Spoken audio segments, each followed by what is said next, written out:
siempre sucedía lo mismo. En un momento determinado, alguien levantaba la cabeza y la veía. Es algo difícil de comprender. Es decir, éramos más de 1000 en aquel barco, entre ricachones de viaje y emigrantes, y gente rara, y nosotros. Y sin embargo, siempre había uno solo. Uno que era el primero en verla. A lo mejor estaba allí comiendo, o paseando simplemente en el puente. A lo mejor estaba allí colocándose bien los pantalones. De repente, levantaba la mirada, echaba un vistazo al mar y la veía. Después se quedaba allí, inmóvil, como si tuviera que salir en una fotografía con cara de haber hecho América él mismo. Por las tardes, con su cuñado, un albañil, buena persona. Al principio tenían pensado algo con aglomerado, pero que poco a poco le fueron cogiendo el tranquillo y se hizo las Américas. Después, el corazón le estallaba en 1000 pedazos. Y cuando la veía, justo cuando la veía, gritaba: América. El primero en ver América. En cada barco hay uno. Y no hay que pensar que son cosas que ocurren por casualidad, no. Ni tan siquiera es una cuestión de dioptrías. Es el destino. Son gente que desde siempre tuvo ese instante impreso en su vida. Y cuando eran niños, ya podías mirarles a los ojos. Y si te fijabas bien, ya veías ahí a América, preparada para saltar, para deslizarse por los nervios y la sangre y qué sé yo, hasta el cerebro, hasta la lengua, hasta dentro de aquel grito. ¡América!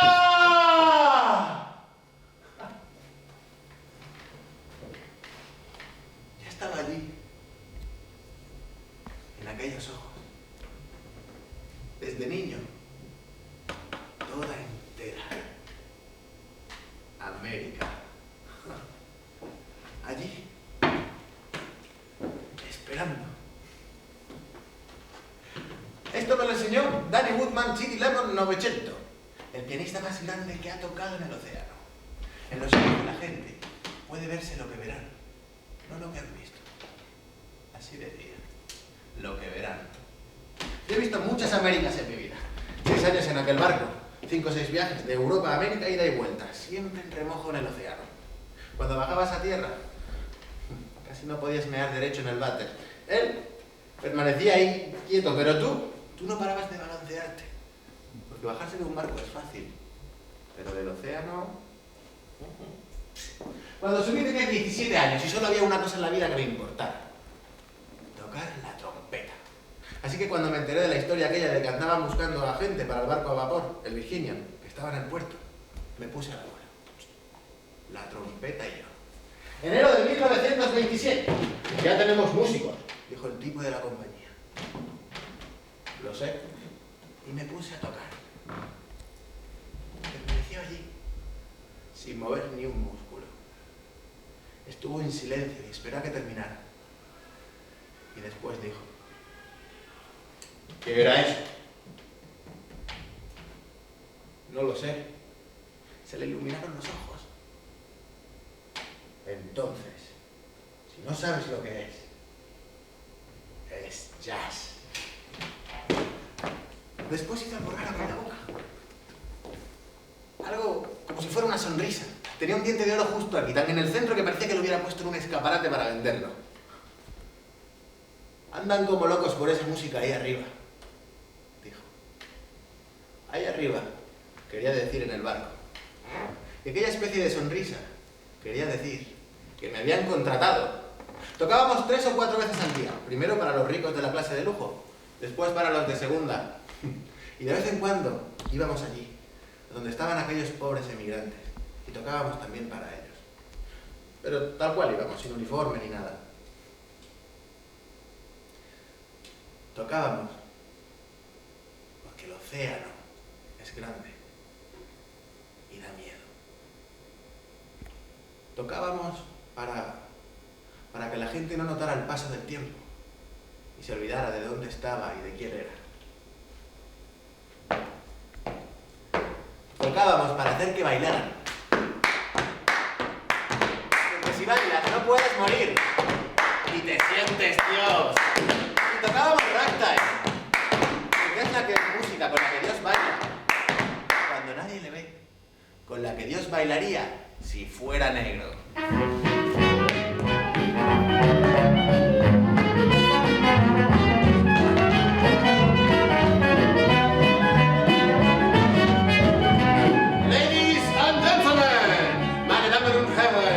Señoras y señores,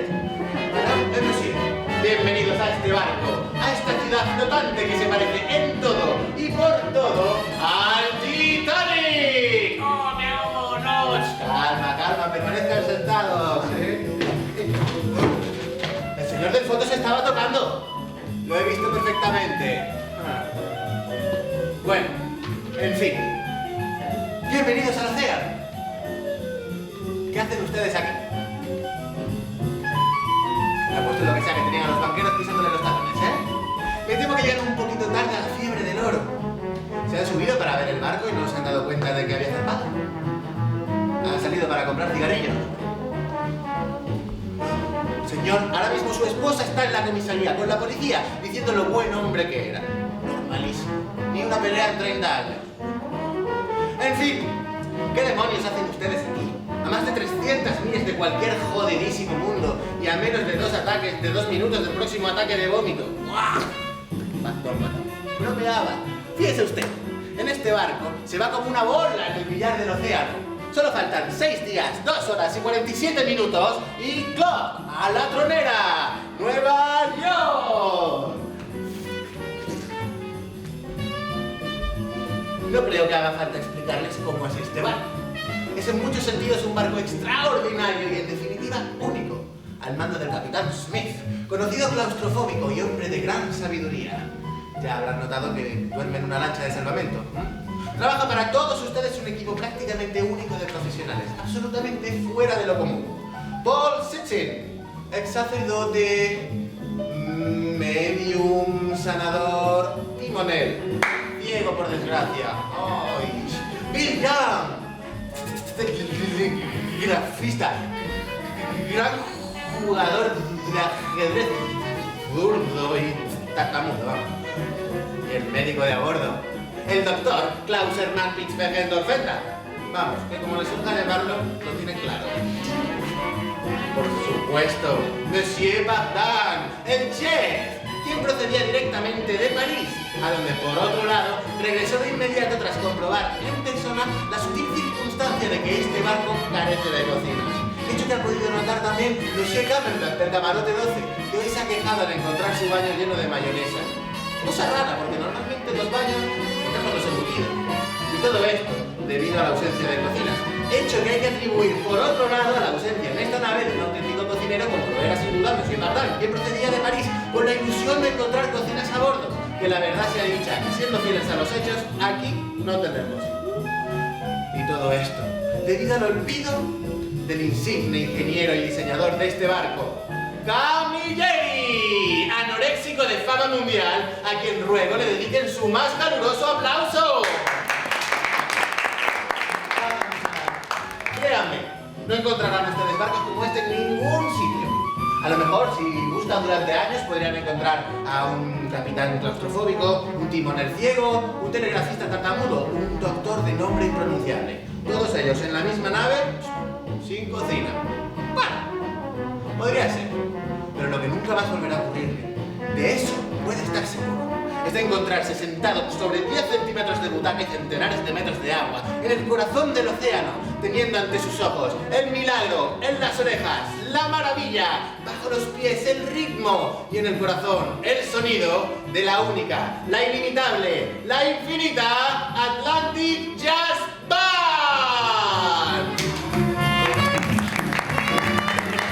Al clarinete, Sam Sleepy Washington. Al banjo, Oscar de la Guerra. Trompetista soy yo, Tim Tuning, pero tú eres Jim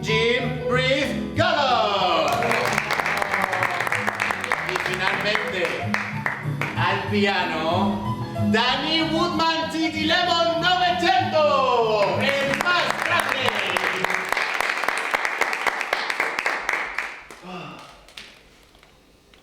Lo era de verdad. El más grande. Nosotros tocábamos música, pero él era algo distinto. Lo que él tocaba no existía. No estaba en ninguna parte. Y cuando se levantaba del piano, ya no estaba. Y ya no estaba para siempre. Danny Woodman Titi Lemon 900. La última vez que le vi, estaba sentado sobre una bomba. En serio. Estaba sentado sobre una carga de dinamita así de grande. Una larga historia. Él siempre decía, no estás verdaderamente jodido mientras tengas una buena historia y alguien a quien contársela. Él sí que tenía una buena historia. Él era su buena historia. Delirante a decir verdad, pero hermosa. Y aquel día, sentado sobre toda aquella dinamita, me la regaló. Porque yo fui su mejor amigo. Y he hecho muchas tonterías. Si me ponen boca abajo, nada saldrá de mis bolsillos. Hasta la trompeta vendí.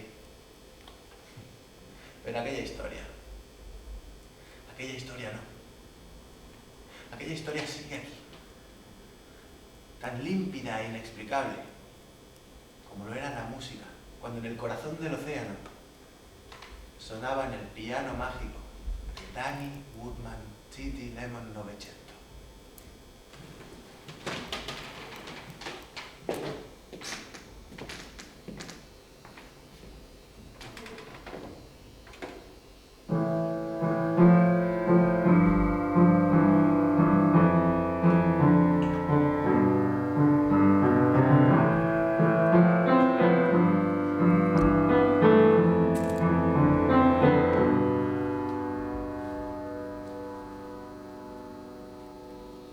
Lo encontró un marinero. Se llamaba Danny Woodman. Lo encontró una mañana cuando ya todos se habían bajado en el puerto de Boston.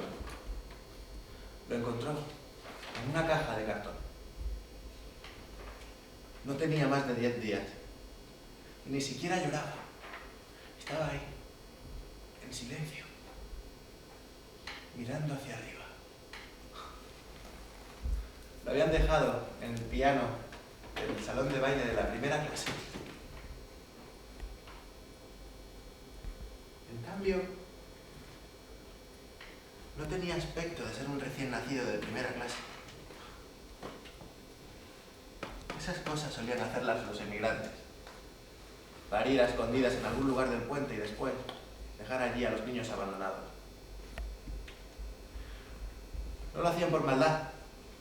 Aquello era miseria. Pura miseria. Algo parecido sucedía con la ropa. Cuando subían a bordo los veías entrar hasta con parches en el trasero.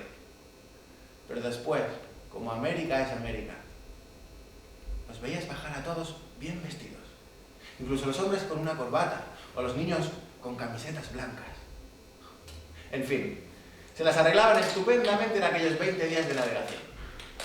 Cosían y cortaban. Al final no encontrabas ni una cortina a bordo, ni una sábana, nada. Se habían hecho el traje bueno para América. Toda la familia. ¿Qué ibas a decirles? En fin, que de vez en cuando tocaba también un niño, que para un inmigrante es una boca más que alimentar y un montón de problemas en la oficina de inmigración. Los dejaban en el barco, en cierto sentido,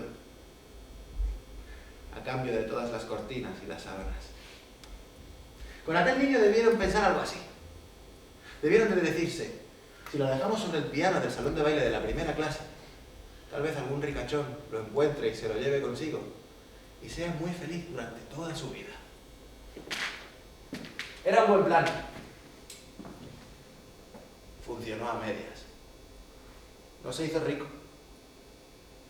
pero sí pianista. El mejor, lo juro, el mejor. Danny Woodman se lo encontró allí, en aquella caja. Buscó algo que le ayudara a saber quién era. Pero solo encontró una nota escrita en tinta azul en el cartón de la caja. Decía T.D. Limón. Y un dibujo de un limón también en tinta azul.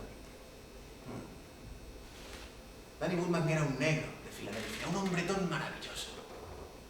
Cogió a aquel niño en brazos, lo miró y dijo: "Hello, Lemon". Y algo en su interior estalló. Algo como la sensación de que acababa de ser padre. Durante toda su vida mantuvo que lo de T.D. significaba Thanks, Danny. Gracias, Danny. Era absurdo, pero él lo creía de verdad. Él estaba convencido de ello. Habían dejado allí aquel niño para él. T.D. Thanks, Danny. Un día le llevaron un periódico y había un anuncio de un tipo con cara de idiota y un bigote fino, de Latin Lover. Junto al anuncio estaba escrito: Tano D'Amato, el rey de los limones. Tano D'Amato, limones de rey. Y una especie de certificado, un premio o algo así. Tano D'Amato. El viejo Woodman ni se inmutó. ¿Quién es este maricón?, preguntó. Y después pidió que le dieran el periódico, porque al lado del anuncio estaban escritos los resultados de las carreras. No es que le gustase apostar a las carreras, pero los nombres de los caballos le apasionaban. Tenía verdadera pasión. Siempre te decía: mira este, corrió hace 2 semanas en Cleveland, le han puesto liante. ¿Tú te crees? ¿Será posible? Y mira este, antes mejor, no es para partirse. En fin, que tenía esa pasión. Le gustaban los nombres de los caballos, le importaba un carajo quién ganara la carrera. Aquel niño comenzó poniéndole el suyo, su nombre, Danny Woodman. Después añadió lo de T.D. porque decía que quedaba fino eso de poner letras en mitad del nombre. ¡Los abogados las tienen!, dijo Barty Bum, un maquinista que había ido a parar a la cárcel, gracias a un abogado que se llamaba John Walker. Si se hace abogado, lo mato, sentenció el viejo Woodman, pero mantuvo las letras en el nombre. Lo analizaron el viejo Woodman y los demás en la sala de máquinas, con las máquinas apagadas, en silencio, en el muelle del puerto de Boston. Danny Woodman T.D. Lemon. Es un bonito nombre, pero le falta algo. Le falta un gran final. ¡Llámalo martes!, dijo Sam Stull, uno que trabajaba de camarero. ¿Lo has encontrado un martes? Pues llámalo martes. Danny Woodman se lo pensó un poco. Sonrió y dijo: es una buena idea, Sam. Lo he encontrado el primer año de este jodidísimo siglo. Lo llamaré Novecento. ¡Novecento! ¡Novecento! ¡Pero si Novecento es un número!, le decían. ¡Shh! Era un número. Ahora es un nombre. Danny Woodman T.D. Lemon Novecento. Era precioso, hermosísimo, perfecto. Llegaría muy lejos con un nombre como ese. Todos se asomaron a la caja de cartón. Danny Woodman T.D. Lemon Novecento. Los miró y sonrió. Se quedaron todos de piedra. Nadie se esperaba que de algo tan pequeño pudiera salir tanta mierda. Danny Woodman siguió siendo marinero durante otros 8 años, 2 meses y 11 días más. Después, durante una tormenta en pleno océano, recibió un golpe justo en mitad de la espalda de una polea engravecida. Tardó 3 días en morir. Estaba destrozado por dentro y no había manera de recomponerlo. Novecento era un niño en aquel entonces. Se sentó junto a la cama de Danny y no se movió de allí. Tenía una montaña de periódicos viejos. Con un enorme esfuerzo le fue leyendo al pobre Danny, que estaba estirando la pata, todos los resultados de las carreras que encontró. Con un enorme esfuerzo juntaba las letras y con el dedo pegado en el periódico, sin levantar la vista ni un instante, como le había enseñado Danny, le fue leyendo todo lo que encontró. Leía muy lentamente, pero leía. Y así Danny Woodman murió en la 6ª carrera de Chicago, en la que ganó agua potable con 2 cuerpos de ventaja sobre sopa de verduras y 5 sobre maquillaje azul. El caso es que con aquellos nombres, Danny Woodman no pudo no reírse. Y riéndose, la palmó. Y así Novecento se quedó huérfano por segunda vez. Tenía 8 años y ya había hecho el trayecto entre Europa y América unas 50 veces ida y vuelta. El océano era su casa.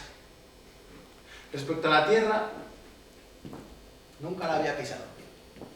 El viejo Woodman tenía miedo de que se lo llevasen con alguna historia de papeleos, visados u otras zarandajas. Así que siempre permanecía a bordo. Y después, en un momento determinado, volvían a partir.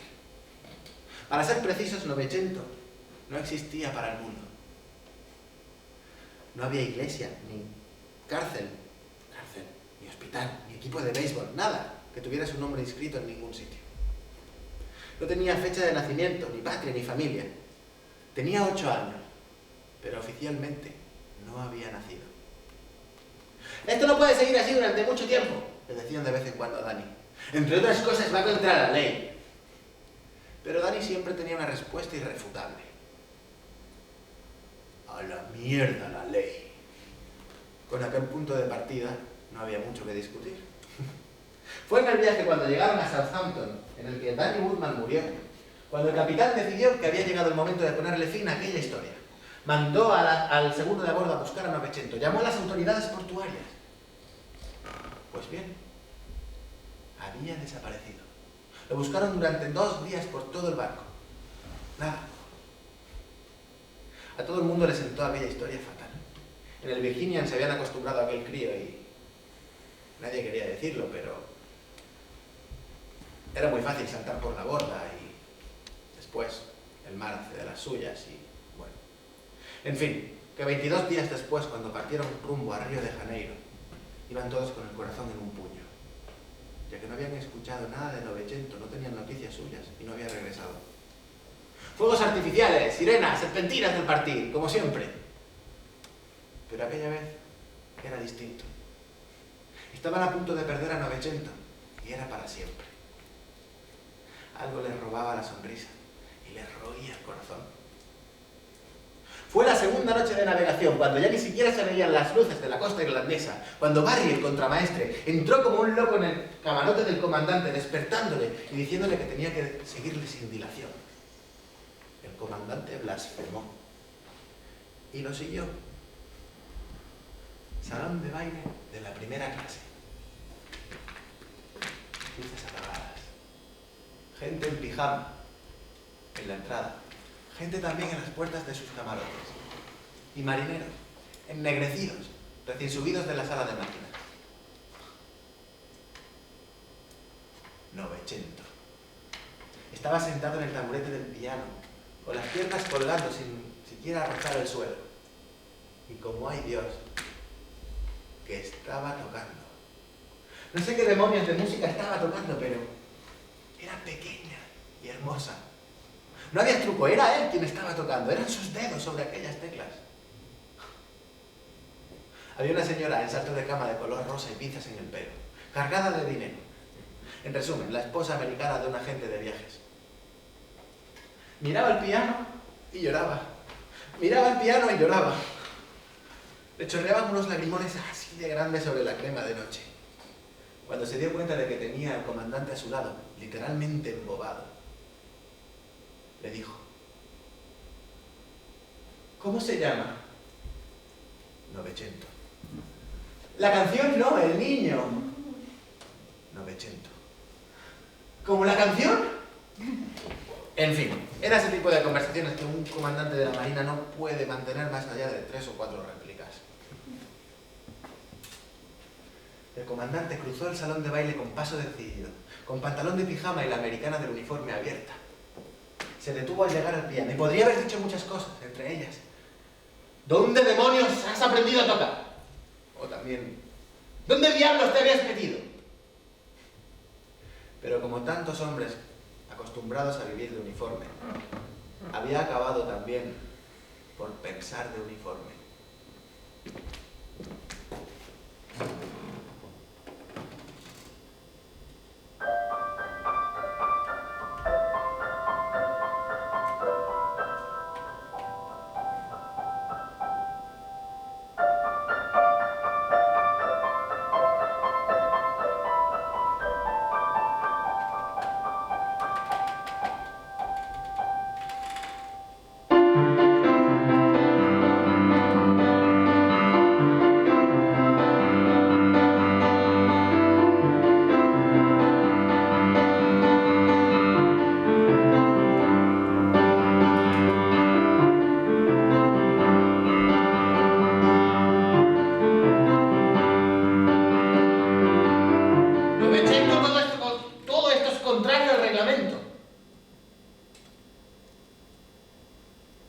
Novecento dejó de tocar.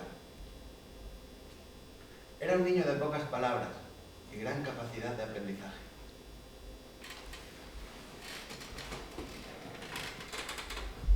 Miró al comandante con dulzura, sonrió y dijo: a la mierda el reglamento.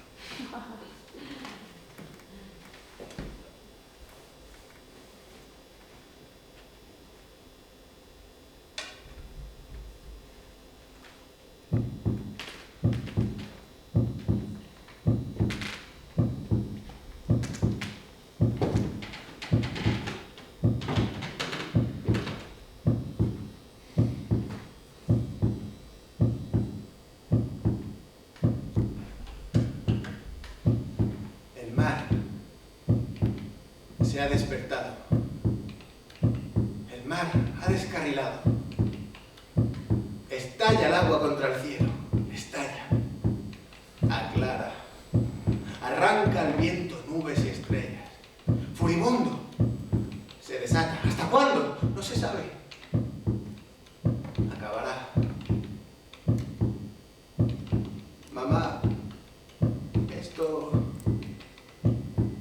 no me lo habías dicho, mamá. Rorro, rorro, te acuna el mar. ¡Y una mierda te acuna! Furibundo. A tu alrededor, espuma y suplicio. Loco el mar, hasta donde alcanzan tus ojos. Solo negro. Y muros negros.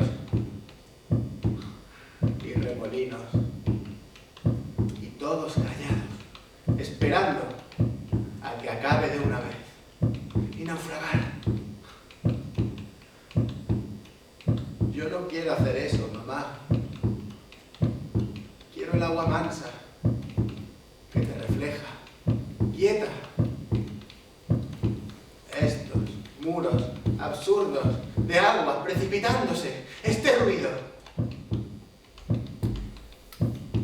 Quiero que vuelva el agua que tú sabías. Quiero que vuelva el mar. Silencio. Luz. Y peces voladores. Por encima. Volando.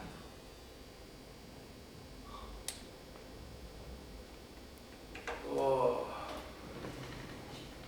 Primer viaje, primera tormenta. Qué mala pata. No sabía bien todavía cómo iban las cosas cuando me encontré de repente con una de las tormentas más criminales de la historia de Virginia. De repente, en mitad de la noche, se le hincharon las pelotas y ya, a romper la baraja. El océano. Parecía que no fuera a acabar nunca, Dios. Alguien que toca la trompeta, si se encuentra en un barco, de repente, en mitad de una tormenta, no es que pueda hacer gran cosa para ayudar. Como mucho no seguir tocando la trompeta, para no empeorar las cosas. Quedarse ahí, quietecito en su litera. Pero yo no podía seguir ahí encerrado. Crees que tienes recursos para distraerte, pero tarde o temprano te llega al cerebro esa frase. Murió como una rata. Y yo no quería acabar como una rata. Así que salí de aquel camarote y me puse a vagar. Chocándome con todo, tomando pasillos allá a la buena de Dios. ¡Hala! Me perdí. La había cagado. Definitivamente la había jodido. No llevaba ni 4 días en aquel barco. Podía sentirme contento si encontraba el camino a los lavabos. Son como pequeñas ciudades flotantes, en serio. Pues allí, de repente, vi a un tipo elegantemente vestido, en tonos oscuros. Caminaba lentamente. No tenía pinta de haberse perdido. Las olas ni siquiera le afectaban. Parecía que estuviera paseando por el paseo marítimo de Niza. Y era Novecento. Tenía 27 años en aquel entonces, pero parecía que tuviera más. Casi no nos conocíamos, habíamos tocado durante esos 4 días con la banda. Pero sí que la gente contaba cosas raras. Decían cosas como: Novecento nació aquí. Y desde entonces no se ha bajado de aquí nunca. Ha permanecido aquí siempre. 27 años sin poner un pie en tierra. Tal y como lo contaban, parecía una trola inmensa. También decían que tocaba una especie de música inexistente. Yo lo único que sabía es que todos los días antes de empezar a tocar, se le acercaba al director de la banda y le decía: por favor, Novecento, solo las notas normales, ¿de acuerdo? Novecento decía que sí con la cabeza y empezaba a tocar solo las notas normales. Ni siquiera miraba sus manos, nada, con la vista fija, ahí clavada hacia adelante. Parecía que estuviera en otro sitio. Ahora sé que realmente estaba en otro sitio. Pero en aquel entonces no. En aquel entonces pensaba simplemente que era un poco raro. En fin, que me encontró allí, perdido en un pasillo cualquiera, con cara de difunto, y cogió el hombre, se me acercó, me miró y sonrió. Y me dijo: ven. A ver, si alguien que toca la trompeta en un barco se encuentra en mitad de una tormenta, alguien que le dice ven, el que toca la trompeta solo puede hacer una cosa: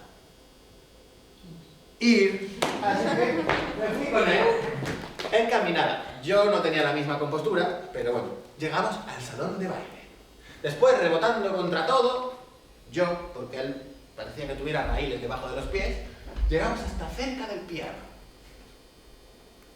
Me señaló las ruedas y me dijo: quítale los topes. A ver, aquel barco bailaba que era una maravilla. Mantenerse de pie costaba Dios y ayuda. Desbloquear aquellas ruedecillas no era una buena idea. Si te fías de mí, quítaselos.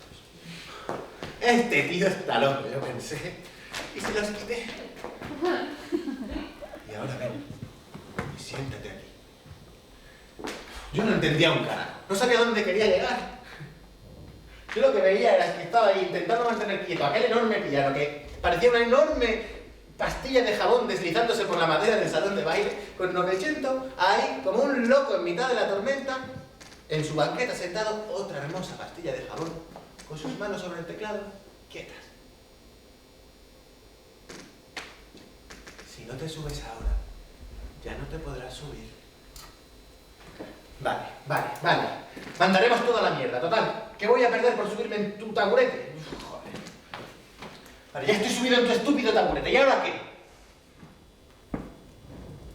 Y ahora, no tengas miedo. Y se puso a tocar.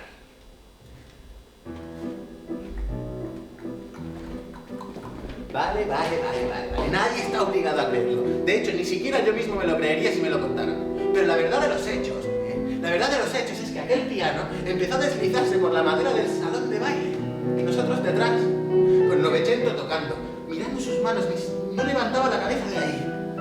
Y el piano seguía a las olas. Iba, venía y giraba sobre sí mismo. Se lanzaba hacia los cristales y de repente, cuando casi chocaba, se deslizaba dulcemente hacia atrás. Parecía que el mar lo acunara. Y nos acunara a nosotros. Dios, y Novecento tocaba y no paraba de tocar. Pero más que tocar, parecía que estuviera conduciendo aquel piano. Parece absurdo, con las teclas, con las notas, qué sé yo. Pero iba donde él quería. Y fue en ese momento, mientras nos deslizábamos entre las mesas, rozando las lámparas y las butacas, cuando comprendí lo que estábamos haciendo en ese momento. Y lo que estábamos haciendo en ese momento era bailar con el océano. Nosotros y él, locos bailarines y perfectos, abrazados en un vals turbulento sobre el dorado parquet de la noche. Oh, yeah.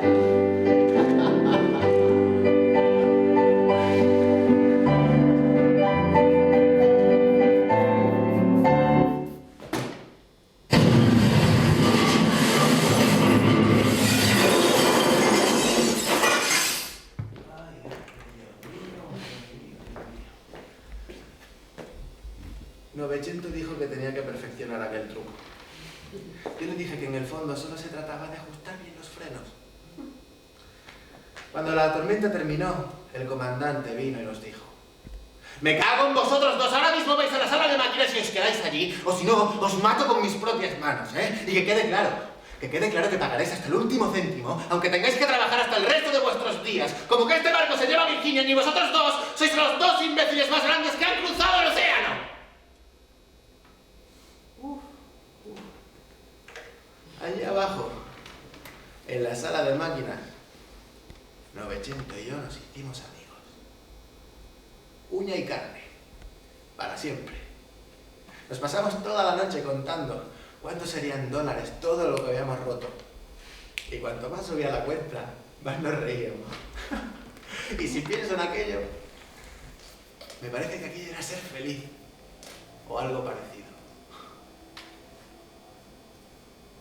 Fue durante esa noche cuando le pregunté si todas esas historias eran ciertas.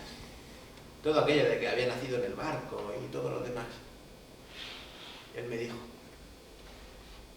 sí. Pero, ¿verdad de verdad? Él estaba muy serio. ¿Verdad de verdad? Y no sé lo que sentí en ese momento por dentro, pero fue por un instante, sin quererlo y sin saber por qué, un escalofrío. Y era un escalofrío de miedo. Miedo.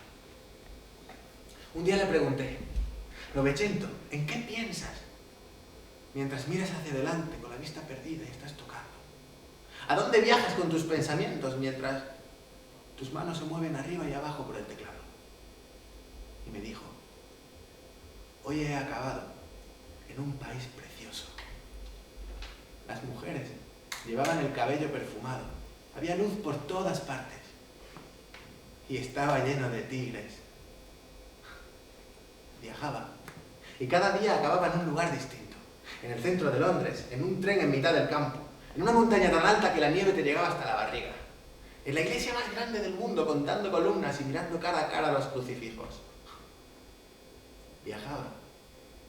Y parece absurdo qué podría saber él de iglesias, de nieve o de tigres. Pero era verdad. Novecento era un tipo a quien tú le decías: una vez estuve en París, y te preguntaba si habías visto los jardines de tal y cual, o si habíais ido a comer a aquel determinado sitio. Lo sabía todo. Siempre decía: lo que a mí me gusta, ahí en tierra, es esperar al atardecer, caminando arriba y abajo sobre el Pont Neuf, y pararme a mirar a las gabarras mientras pasan y saludar con la mano. Novecento, ¿has estado alguna vez en París? No. Pues entonces, bueno, sí. ¿Sí qué? París. Se podía pensar que estaba loco. Pero cuando alguien te cuenta con absoluta exactitud a qué huele Bertram Street en verano cuando acaba de dejar de llover, no puedes pensar que esté loco, por la única y estúpida razón de que nunca haya estado en Bertram Street. En los ojos de alguien, en las palabras de alguien, él había respirado ese aire, a su manera, pero de verdad. A lo mejor no había visto nunca el mundo, pero llevaba 27 años viendo al mundo pasar por aquel barco. Y llevaba 27 años que desde aquel barco él lo escrutaba y le robaba el alma. En eso era el mejor, nada que objetar. Sabía escuchar y sabía leer. No los libros, eso lo puede hacer cualquiera. Leía a la gente, los signos que la gente lleva encima. Lugares, ruidos, olores, su tierra, su historia, toda escrita encima. Cada día iba componiéndose un enorme mapa en su cabeza. Un mapa inmenso, el mapa del mundo. Y cada día, con su mente, lo recorría. Y recorría su superficie de maravilla, mientras sus dedos tocaban las teclas y acariciaban las curvas de un ragtime. Tuvieron que pasar muchos años hasta que me armé de valor y le dije: Novecento, ¿por qué no bajas ahí abajo, una vez, aunque solo sea una vez. ¿Por qué no miras el mundo con tus ojos, con tus propios ojos? ¿Por qué permaneces en esta prisión viajera? Podrías estar sobre tu Pont Neuf y mirar a las gabarras y todo lo demás. Podrías hacer lo que tú quisieras, Dios mío. Novecento, tocas el piano de fábula, enloquecerían por ti. Ganarías un montón de dinero y podrías tener la casa más bella del mundo. Incluso podrías construírtela a tu manera, con forma de barco. Y ponerla en mitad de los Tigres, si quisieras. Dios santo, en Betham Street.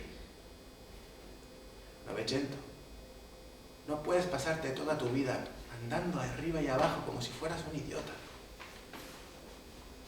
Tú no eres idiota. Tú eres grande.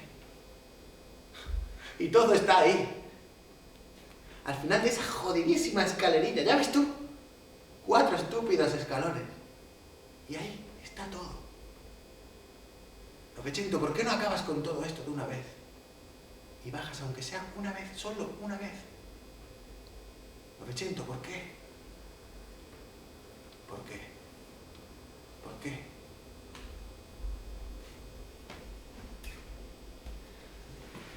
Fue un verano, el verano de 1933, cuando se subió a bordo del Virginian Jelly Roll Morton. Jelly Roll era un tipo que cuando daba un concierto escribía los carteles: esta noche, Jelly Roll Morton, el inventor del jazz. No lo decía porque sí, lo creía de verdad.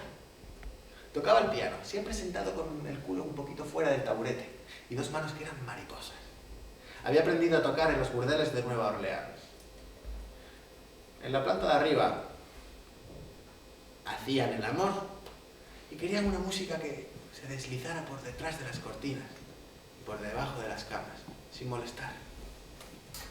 Él tocaba esa clase de música y en eso era el mejor, sin duda. Alguien debió decirle alguna vez: ese tío es el más grande, es el pianista más grande que ha tocado jamás. Puede parecer absurdo, pero era algo que podía ocurrir. Circulaban historias curiosas, aunque algunas verdaderas, como aquella del senador americano Wilson, que hizo todo el viaje en tercera clase, porque era allí donde Novecento tocaba las notas que no eran normales. Aquellas notas suyas, las que no eran normales. En fin, que alguien debió decirle: en aquel barco hay un tipo que hace lo que quiere con el piano. Cuando quiere toca jazz, y cuando no, es como si tocara 10 jazz juntos. Jelly Roll Morton tenía un carácter muy suyo, todos lo sabían. Así que dijo: ¿cómo puede tocar bien alguien que ni siquiera tiene los cojones de bajarse de un estúpido barco? Y se echó a reír a carcajadas. Todo podría haber acabado ahí, de no ser porque alguien llegó y le dijo: haces bien en reírte, porque bastaría con que ese tío se decidiera a poner un pie en tierra para que tú tuvieras que volver a tocar en los burdeles. Como que Dios existe en los burdeles. Jelly Roll Morton dejó de reír. Sacó de su bolsillo una pequeña pistola con la culata de nácar. Se fue directamente al imbécil que había hablado, le apuntó en la cabeza y no disparó. Pero lo que dijo fue: ¿dónde coño está ese barco? Se le había metido un duelo en la cabeza. Era algo que en aquella época se estilaba mucho, cosas de músicos. Se desafiaban a piezas de virtuosismo y al final uno de los dos ganaba. Nada de sangre, pero mucho odio, ¿eh? Mucho odio debajo de la piel. Notas y alcohol.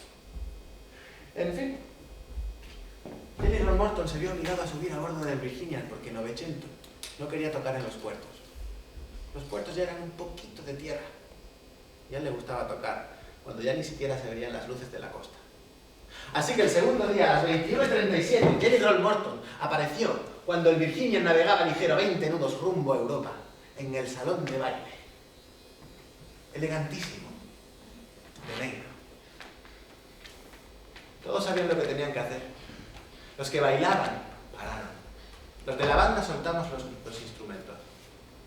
El camarero sirvió un whisky y la gente enmudeció.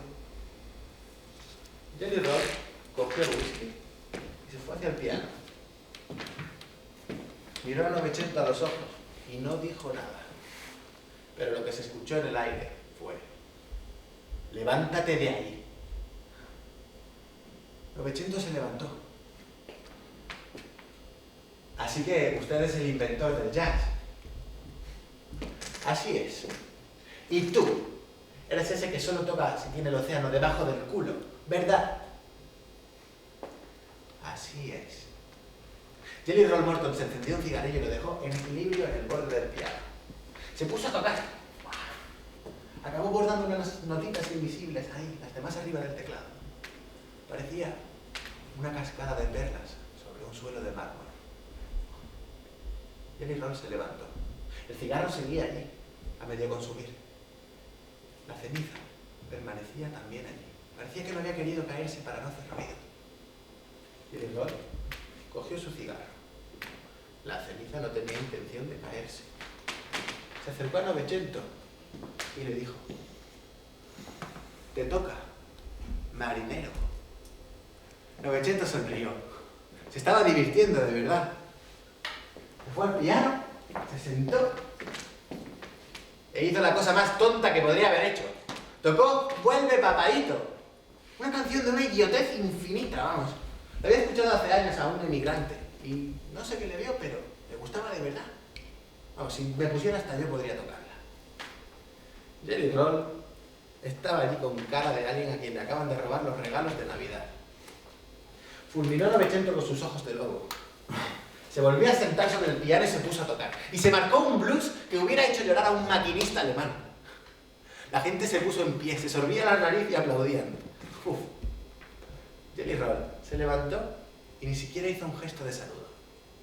Se le notaba que le faltaba muy poco para estar hasta los cojones de toda aquella historia.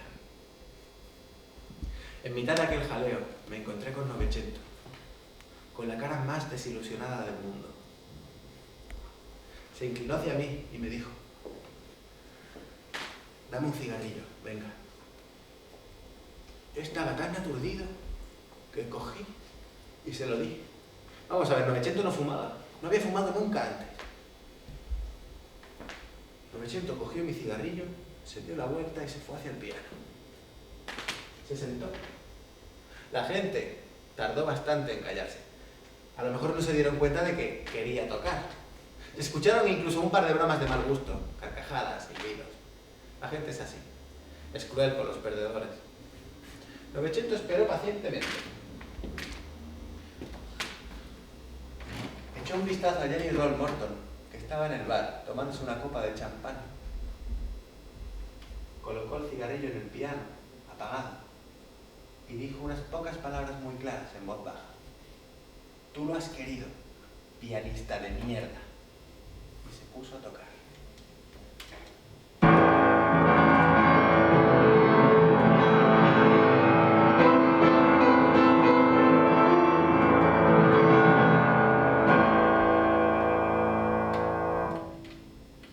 La gente se lo tragó todo sin respirar, conteniendo el aire, con los ojos clavados en el piano y la boca abierta. Permanecieron en silencio incluso después de aquella criminal descarga de acordes. Novecento se levantó, cogió mi cigarrillo, se inclinó un poco sobre el teclado y lo acercó a las cuerdas del piano. Cuando lo sacó, estaba encendido. Lo juro, estaba bien encendido. Dio unos pasos y se puso ante Jelly Roll Morton. Se lo tendió. «Fúmatelo tú. Yo no sé». Y fue en ese momento cuando todo el mundo se despertó del hechizo. Chillaban, aplaudían y todo el mundo quería tocar a Novecento. Y allí en medio yo vi a Jelly Roll Morton fumando nerviosamente sin saber qué cara poner. De repente su mano de mariposa empezó a temblar tanto que la ceniza del cigarro se desprendió y cayó primero sobre su elegante traje negro y se deslizó hasta su zapato derecho. Jelly Roll miró el zapato, el charol, la ceniza y comprendió. Lo que tenía que comprender, lo comprendió. Cuando volvió en sí, empezó a caminar tan lentamente que la ceniza no se movió de allí. Cruzó el salón de baile y desapareció. Alguien había vencido y no era él. Cuando llegaron a Southampton, Jelly Roll Morton bajó de Virginia y al día siguiente tomó otro barco, sin embargo, rumbo a América de nuevo. No quería saber nada más de Novecento ni de toda aquella historia. Novecento desde el puente de tercera clase, lo vio bajar, con sus maletas de cuero color claro y su elegante traje blanco. Me acuerdo que solo dijo, y a la mierda también el jazz. Liverpool, Nueva York, Liverpool, Río de Janeiro, Boston, Cork, Lisboa, Santiago de Chile, Río de Janeiro, Nueva York, Liverpool, Boston, Liverpool, Hamburgo, Nueva York, Hamburgo, Nueva York. El océano, justo en medio. Fue en ese momento, en ese preciso momento, cuando se cayó el cuadro. ¡Paz! A mí siempre me ha sorprendido el asunto este de los cuadros. Están ahí colgados durante años y de repente, sin que pase nada, pero nada de nada, ¡paz! Al suelo, se caen. ¿Qué le ocurre a un clavo para que un día decida que no puede más? Habló largamente con el cuadro y decidieron un día, una hora, un minuto, un momento, a las 6:15, a las 6:15, al suelo. Cuando se cae un cuadro,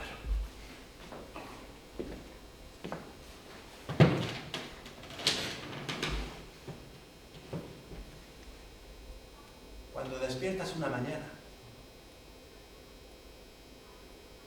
y ya no la amas, cuando abres el periódico y lees que ha estallado la guerra, cuando ves un tren y piensas, tengo que largarme de aquí, o cuando te miras al espejo un día y te das cuenta de que te has hecho viejo, cuando de repente en mitad del océano Novecento levantó la vista de su plato y me dijo, dentro de 3 días, en Nueva York, me bajaré de este barco. Me quedé de piedra.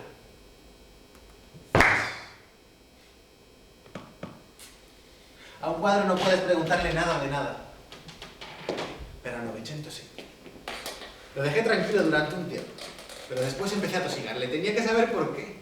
Tenía que haber alguna razón. Uno no se está 32 años en un barco y después se baja porque sí, sin que nada haya pasado. Tengo que ver algo ahí fuera, me dijo. ¿El qué? No quería decirme el qué. Y resulta comprensible porque cuando me lo dijo, lo que me dijo fue el mar. El mar. El mar. Era la gilipollez del siglo. A ver, Novecento, llevas 32 años viendo el mar. Sí. Pero desde aquí. No desde allí. No es lo mismo. Esto se lo había contado Lynn Baxter, un campesino de estos que se pega 40 años trabajando en la tierra y que solo ha visto la gran ciudad 1 o 2 veces en su vida. El pobre lo había perdido todo. La sequía se lo quitó todo.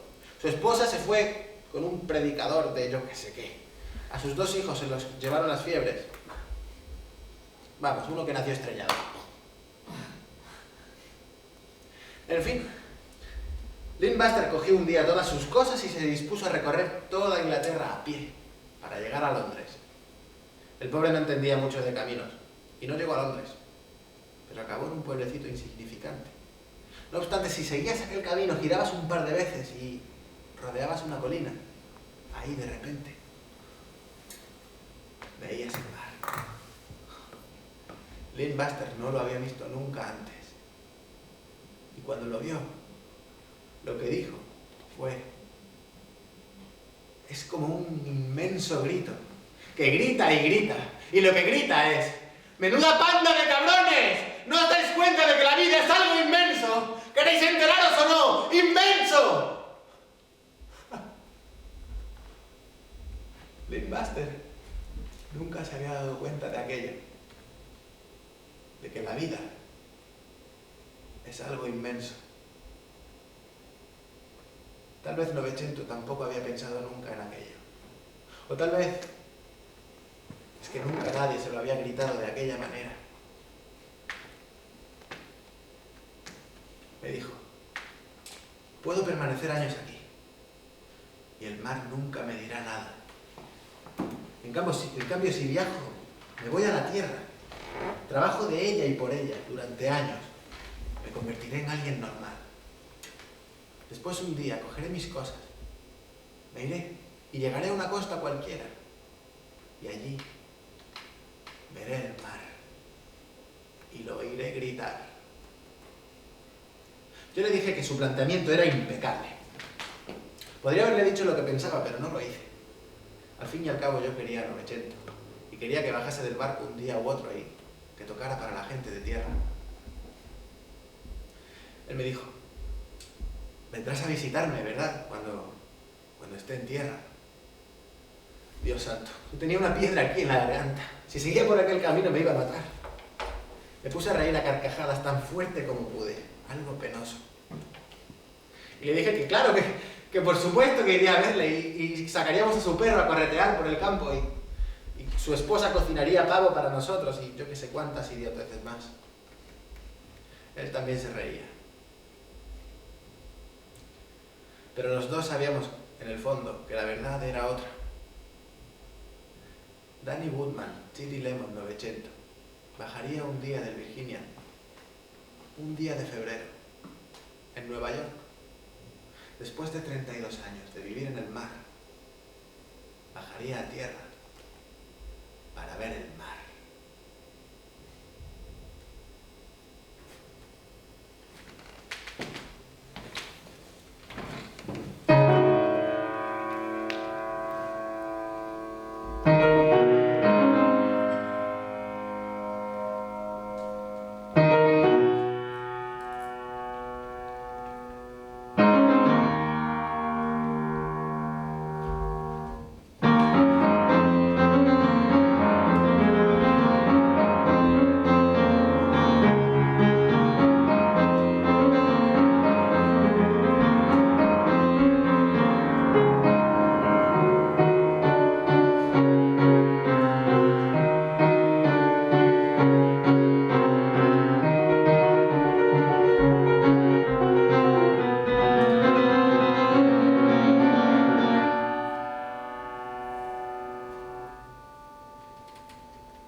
Fue en el tercer escalón, cuando se detuvo, de golpe. ¿Qué pasa? ¡Has pisado mierda!, dijo Neil O'Connor, un irlandés que no se enteraba nunca de un pepino, pero que no había forma de quitarle su buen humor. Se habrá olvidado de algo. ¿Qué? Pues yo qué sé. A lo mejor se ha olvidado de por qué está bajando. No digas chorradas. Y allí estaba Novecento, con un pie en el segundo escalón y otro en el tercero. Permaneció así un tiempo eterno. Después hizo algo raro. Cogió su sombrero, sacó el brazo por encima de la barandilla y lo dejó caer. Parecía un pájaro cansado. Flotaba. Cuando levantamos la vista, nos encontramos a Novecento, que volvía a subir aquellos 2 escalones con una extraña sonrisa en la cara. Dio un par de pasos y desapareció dentro del barco.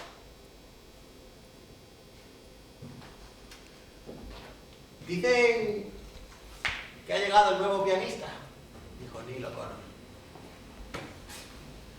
Dicen que es el más grande, dije yo. Después permaneció raro durante todo aquel viaje. Y los 2 viajes siguientes. Hablaba poco. Estaba como muy ocupado con sus asuntos o algo así.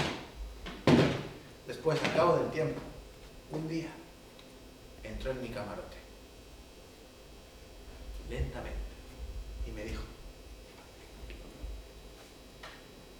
gracias por el abrigo que me prestaste. Me quedaba genial. Ya se me ha pasado. Ahora estoy mucho mejor. No tienes que pensar que soy un infeliz. Ya nunca más lo seré. Cuando me bajé de Virginia, era un 21 de agosto de 1936.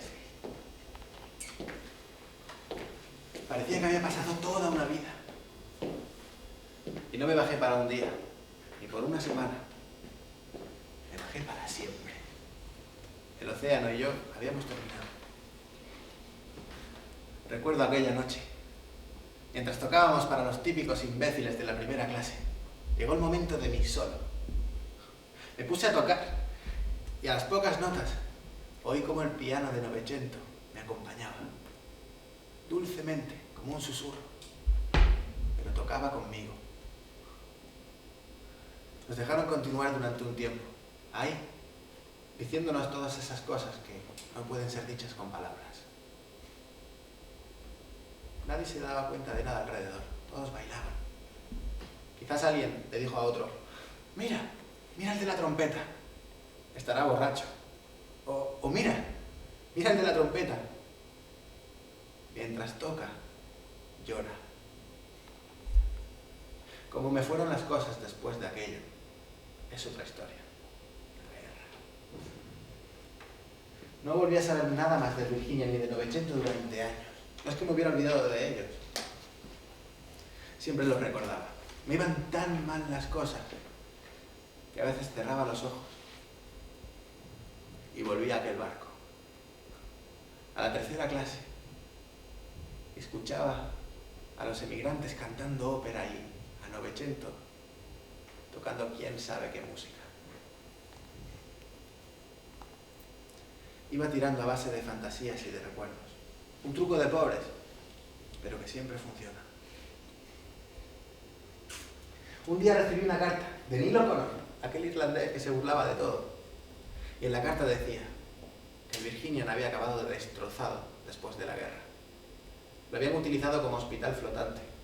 Había acabado en tan mal estado que habían decidido hundirlo. Un día hicieron desembarcar a toda la tripulación en Plymouth. Lo llenaron de dinamita y tarde o temprano lo llevarían mar adentro para acabar con aquella historia. ¡Bum! Se acabó. Después había una postdata que decía: ¿tienes $100? Te juro que te los devolveré. Y más abajo otra postdata que decía: Novecento no se ha bajado. No dejé de darle vueltas a aquella carta en mis manos durante días. Después cogí un tren a Plymouth. Me subí al barco, lo recorrí de cabo a rabo. Bajé a la sala de máquinas y me senté en una caja que tenía toda la pinta de estar llena de dinamita.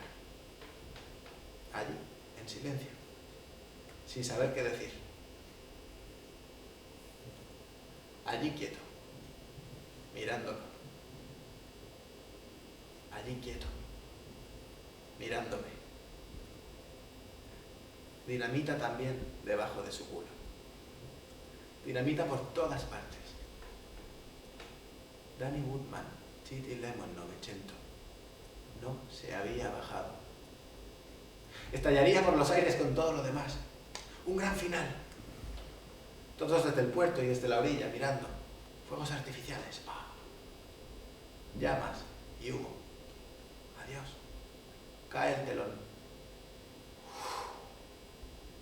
Y una gran ola al final.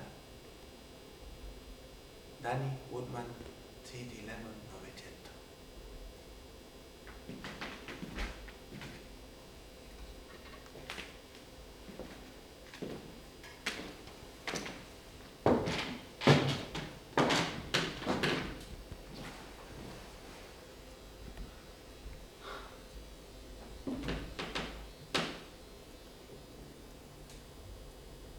aquella gran ciudad, no se veía el final. ¿El final, si es tan amable? ¿Podría indicarme el final? Primer escalón, segundo escalón, tercer escalón. Primer escalón, segundo escalón, tercer escalón. Primer escalón, segundo escalón. Había de todo, pero no había un final. Imagínate un piano. Las teclas se empiezan, las teclas se terminan. No es infinito. Tú eres infinito. Y es infinita la música que con esas teclas puedes crear.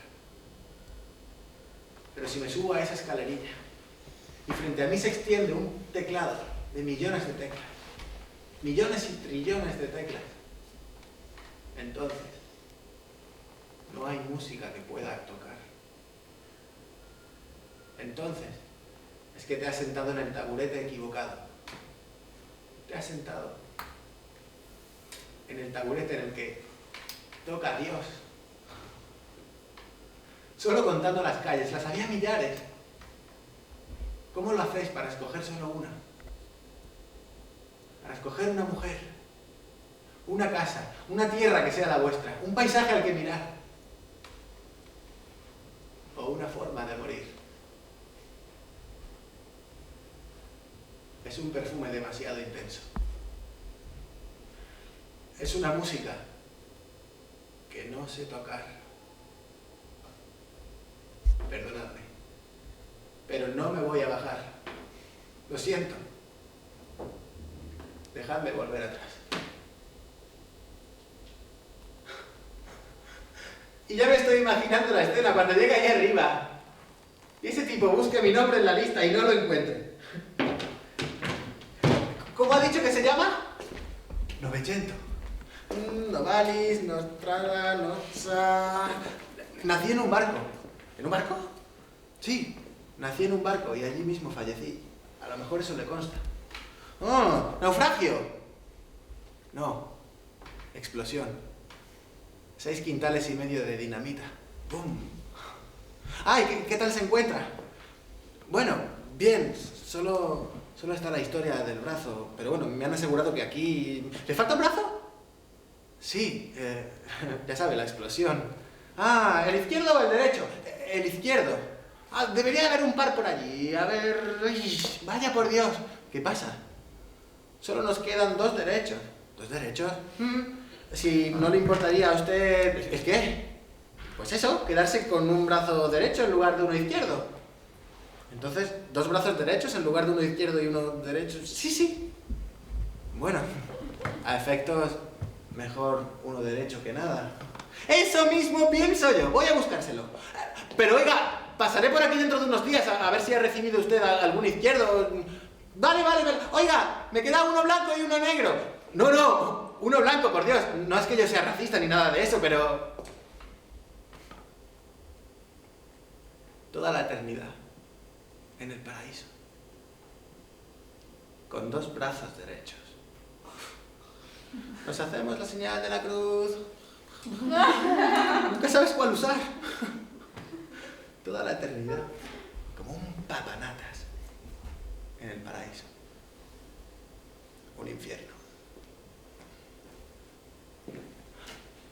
Ahora, no veas qué música, ¿eh? Con 2 manos derechas. Solo hace falta que haya un piano.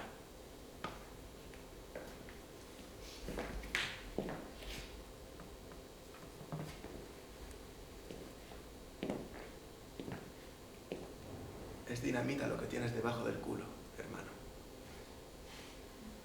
Levántate y vete. Se acabó. En serio. Esta vez